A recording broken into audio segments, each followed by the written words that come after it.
ರಾತ್ರಿಯಲ್ಲಿ ಕಡಲ ತೀರದ ಉದ್ದಕ್ಕೂ ನಡೆದುಕೊಂಡು ಹೋಗುವುದನ್ನು ಕಲ್ಪಿಸಿಕೊಳ್ಳಿ.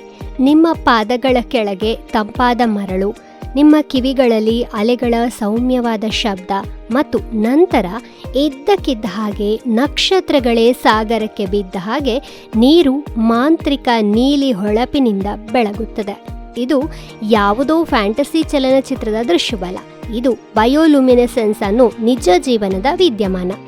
ಡೈನೋಫ್ಲಾಜೆಲೆಟ್ಗಳು ಮತ್ತು ಫೈಟೋಪ್ಲಾಂಕ್ಟನ್ಗಳಂತಹ ಕೆಲವು ಸೂಕ್ಷ್ಮ ಜೀವಿಗಳು ನೀರಿನಲ್ಲಿ ಇರುವುದರಿಂದ ಜೈವಿಕ ಪ್ರಕಾಶವು ಸಂಭವಿಸುತ್ತದೆ.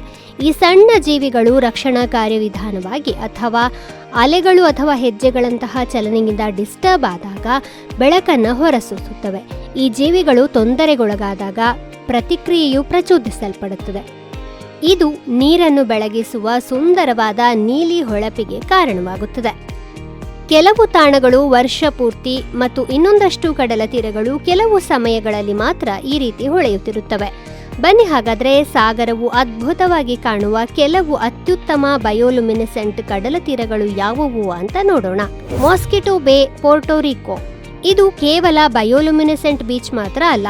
ಗಿನ್ನೆಸ್ ವಿಶ್ವ ದಾಖಲೆಗಳ ಪ್ರಕಾರ ಇದು ಭೂಗ್ರಹದ ಅತ್ಯಂತ ಪ್ರಕಾಶಮಾನವಾದ ಬೀಚ್ ಆಗಿದೆ. ವೀಕ್ಸ್ ದ್ವೀಪದಲ್ಲಿರುವ ಮಾಸ್ಕಿಟೋ ಬೇಯು ಡೈನೋಫ್ಲಾಜೆಲೆಟ್ಗಳಿಂದ ತುಂಬಿರುತ್ತದೆ. ಅವು ತೊಂದರೆಗೊಳಗಾದಾಗ ಬೆಳಗುವ ಸೂಕ್ಷ್ಮಜೀವಿಗಳಾಗಿವೆ. ಚಂದ್ರನಿಲ್ಲದ ರಾತ್ರಿಗಳಲ್ಲಿ ಹೊಳಪು ಮತ್ತಷ್ಟು ಪ್ರಬಲವಾಗಿರುತ್ತದೆ. ಬಂಗಾರಂ ದ್ವೀಪ, ಲಕ್ಷದ್ವೀಪ. ಲಕ್ಷದ್ವೀಪದ ಪ್ರಾಚೀನ ದ್ವೀಪ ಸಮೂಹದಲ್ಲಿ ನೆಲೆಗೊಂಡಿರುವ ಬಂಗಾರಂ ದ್ವೀಪವು ಒಂದು ಗುಪ್ತರತ್ನವಾಗಿದೆ. ದ್ವೀಪದ ನೀರು ಜೈವಿಕ ದೀಪಕ ಪ್ಲಾಂಕ್ಟನ್ನಿಂದ ಹೊಳೆಯುತ್ತಾ ರಾತ್ರಿಯಲ್ಲಿ ಮೋಡಿ ಮಾಡುವ ನೀಲಿ ಬೆಳಕಿನ ಪ್ರದರ್ಶನವನ್ನು ಸೃಷ್ಟಿಸುತ್ತದೆ. ಟೊಯಾಮಾ ಕೊಲ್ಲಿ, ಜಪಾನ್.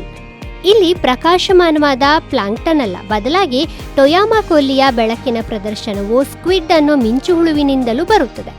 ಮಾರ್ಚ್ ಮತ್ತು ಜೂನ್ ನಡುವೆ ಈ ಸಣ್ಣ ಜೀವಿಗಳು ಸಮುದ್ರದ ಆಳದಿಂದ ಸಂತಾನೋತ್ಪತ್ತಿ ಮಾಡಲು ದಡದ ಮೇಲೇರಿ ಬಂದು ಮಿನುಗುವ ಪ್ರದರ್ಶನದಲ್ಲಿ ನೀರನ್ನು ಬೆಳಗಿಸುತ್ತವೆ. ಈ ರೀತಿಯ ಜೈವಿಕ ಪ್ರಕಾಶವನ್ನು ಕಾಣಬಹುದಾದ ವಿಶ್ವದ ಏಕೈಕ ಸ್ಥಳ ಇದಾಗಿದೆ. ಹಾಗೆಯೇ ಅಂಡಮಾನ್ ಮತ್ತು ನಿಕೋಬಾರ್ ದ್ವೀಪಗಳಲ್ಲಿನ ಹ್ಯಾವ್ಲಾಕ್ ದ್ವೀಪ, ತೈವಾನ್ನ ಮಾಟ್ಸು ದ್ವೀಪಗಳು, ಕಾಂಬೋಡಿಯಾದ ಕೊಹ್ರೋಂಗ್, ಟ್ಯಾಸ್ಮೇನಿಯಾದ ಕೋಲ್ಸ್ ಬೇ ಇವೆಲ್ಲವೂ ಇಂತಹ ಅದ್ಭುತ ಪ್ರಕಾಶಮಾನ ಬೀಚ್ಗಳನ್ನು ಹೊಂದಿವೆ.